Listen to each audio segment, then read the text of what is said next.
Hello friends, அஸ்ஸலாமு அலைக்கும். Welcome back my channel. இன்றைக்கி நம்ம சேனலில் வந்து பார்த்திங்கன்னா சூப்பரான ரோட்டு கடை ஸ்டைலில் காளான் மசாலா தான் பார்க்க போகிறோம். வாங்க வீடியோக்குள்ளே போய் இந்த ரெசிபி எப்படி பண்ணலாங்கிறது பார்க்கலாம். அதுக்கு முன்னாடி நம்ம சேனலை சப்ஸ்கிரைப் பண்ணி பக்கத்தில் உள்ள பெல் ஐகானை கிளிக் பண்ணிக்கோங்க. ஸோ இது வந்து பார்த்திங்கன்னா காளான் மசாலா ரோட்டு கடை ஸ்டைலில் இன்றைக்கி செஞ்சு காட்ட போகிறேன். அதுக்கு வந்து 2 கப் அளவுக்கு காளான் நல்லா சின்ன சின்னதாக கட் பண்ணி எடுத்திருக்கேன்.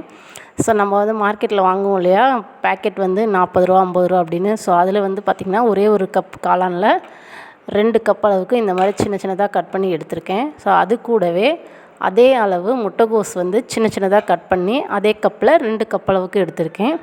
ரெண்டுமே சமமாக எடுத்துக்கோங்க அளவு வந்து.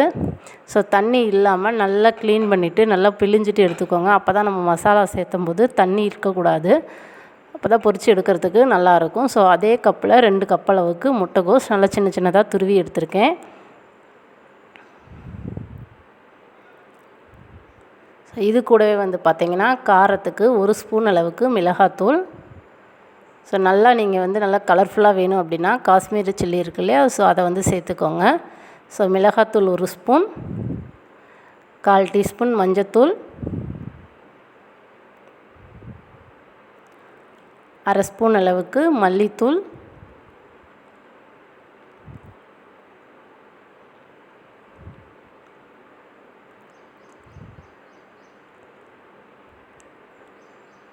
ஒரு 1/2 டீஸ்பூன் அளவுக்கு கரம் மசாலா தூள்,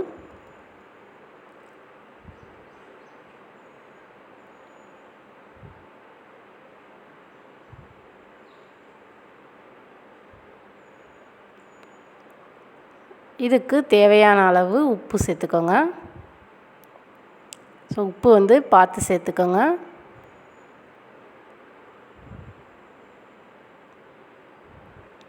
இது கூடவே 1 ஸ்பூன் அளவுக்கு இஞ்சி பூண்டு பேஸ்ட் வந்து சேர்த்துக்கிறேன்.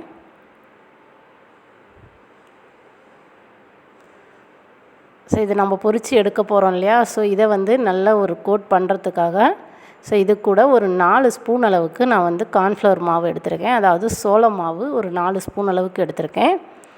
அதே அளவு ஒரு 4 ஸ்பூன் அளவுக்கு மைதா மாவும் சேர்த்துக்கோங்க. ஸோ மைதா மாவு வேண்டாம் அப்படின்னா நீங்கள் கோதுமை மாவு சேர்த்துக்கோங்க. ஆனால் மைதா மாவு சேர்த்தா தான் நம்ம ரோட்டு கடை ஸ்டைலில் சாப்பிட்ற காளான் மசாலா டேஸ்ட்டில் இருக்கும். ஸோ அது வந்து உங்களோட விருப்பம் தான். மைதாவோ கோதுமையோ பார்த்து நீங்கள் சேர்த்துக்கோங்க. ஸோ இதெல்லாம் சேர்த்ததுக்கப்புறம் நல்லா பிசைஞ்சு வச்சுக்கோங்க. நான் மைதா மாவு சேர்த்த கிளிப் வந்து கட் ஆயிடுச்சு. ஸோ அதனால் லாஸ்ட்டாக வந்து ஒரு 1/2 ஸ்பூன் வந்து உங்களுக்கு மைதா மாவை ஆட் பண்ணி காமிச்சிருக்கேன். ஸோ உங்களுக்கு தெரியணும் அப்படிங்கிறதுக்காக. ஸோ இது எல்லாத்தையும் நல்லா சேர்த்து மிக்ஸ் பண்ணிவிட்டு ஒரு 10 நிமிஷம் நல்லா இதை மூடி வச்சிட்டோம் அப்படின்னா நல்லா செட் ஆயிரும்.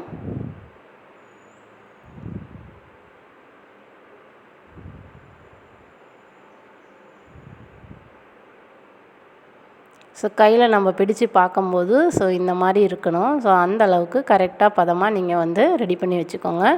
ஸோ இப்போ இது இருக்கட்டும். இப்போ நான் ஒரு கடாய் வச்சுருக்கேன். கடாயில் வந்து ஆயில் சேர்த்துக்குவோம். ஸோ பொரித்து எடுக்கிற அளவுக்கு தேவையான அளவு எண்ணெய் சேர்த்துக்கோங்க. நான் வந்து அதிக அளவு எண்ணெய் சேர்த்தலை. ரொம்ப எண்ணெய் வந்து வேஸ்ட் ஆகாமல் கரெக்டாக வந்து எண்ணெய் சேர்த்துருக்கேன். எனக்கு வந்து பொரித்து முடித்ததுமே இந்த எண்ணெய் வந்து இந்த ரெசிபிக்கு வந்து சரியாக இருந்துச்சு. ஸோ எண்ணெய் காஞ்சதுக்கப்புறம் நம்ம ரெடி பண்ணி வச்சுருக்க காளானை வந்து கொஞ்சம் கொஞ்சமாக பக்கோடா மாதிரி நம்ம வந்து போட்டு பொரித்து எடுத்துக்கலாம்.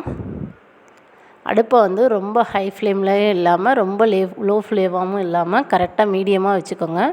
அப்போ தான் வந்து நல்லா கரிஞ்சு வராமல் கரெக்டாக வந்து ஒரு ப்ரௌன் கலரில் நல்ல ஒரு சாஃப்ட் கோல்டன் ப்ரௌன் கலர் நல்லா இதாக வரணும். ஸோ அந்தளவுக்கு நல்லா பொரித்து எடுத்துகிட்டு நம்ம வந்து இதை ஒரு பவுலில் மாற்றிக்கலாம்.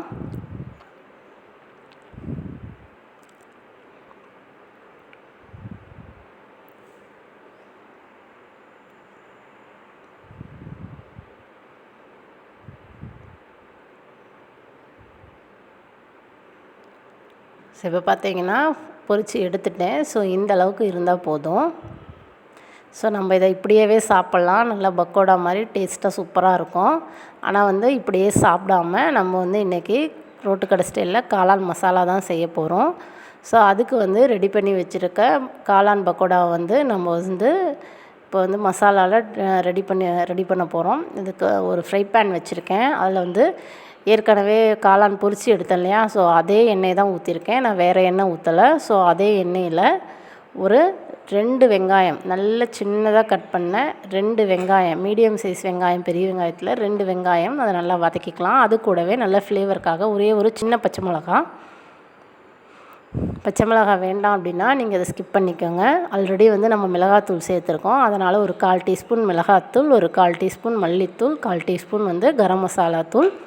ஸோ இந்த மசாலாவுக்கு தேவையான அளவு உப்பு, ஏற்கனவே பக்கோடாவிலே உப்பு சேர்த்துருக்கோம். ஸோ உப்பு பார்த்து சேர்த்துக்கோங்க. உப்பு சேர்த்துட்டு இதை நல்லா மிக்ஸ் பண்ணிவிட்டு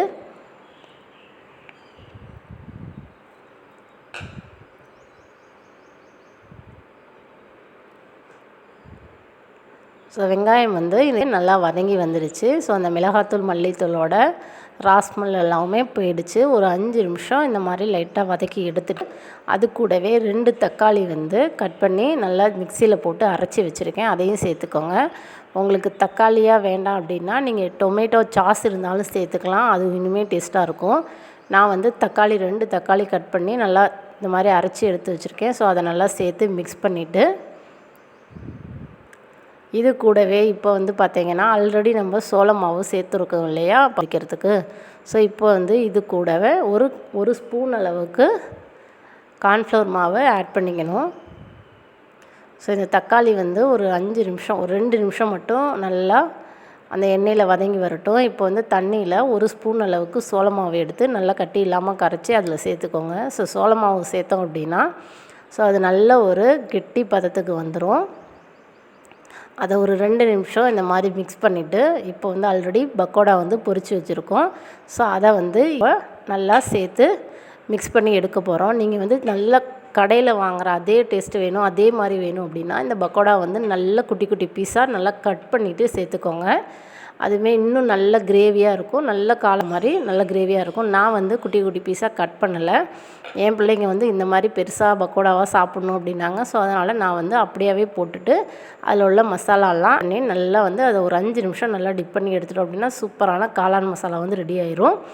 மேலே கொஞ்சமாக கார்னிஷ்காக மல்லித்தலை, வெங்காயம், ஸோ இதெல்லாம் சேர்த்துருக்கேன். இதெல்லாம் சேர்த்து சாப்பிடும்போது அதே ஸ்டைலில் ரோட்டு கடையில் இருக்கிற அதே டேஸ்ட்லேயே இருக்கும். நம்ம கடையில் காசு கொடுத்து வாங்கி சாப்பிடாம வீட்டில் இந்த மாதிரி ஹெல்த்தியாக பிள்ளைங்க கேட்டாங்க அப்படின்னா லீவில் செஞ்சு கொடுங்க.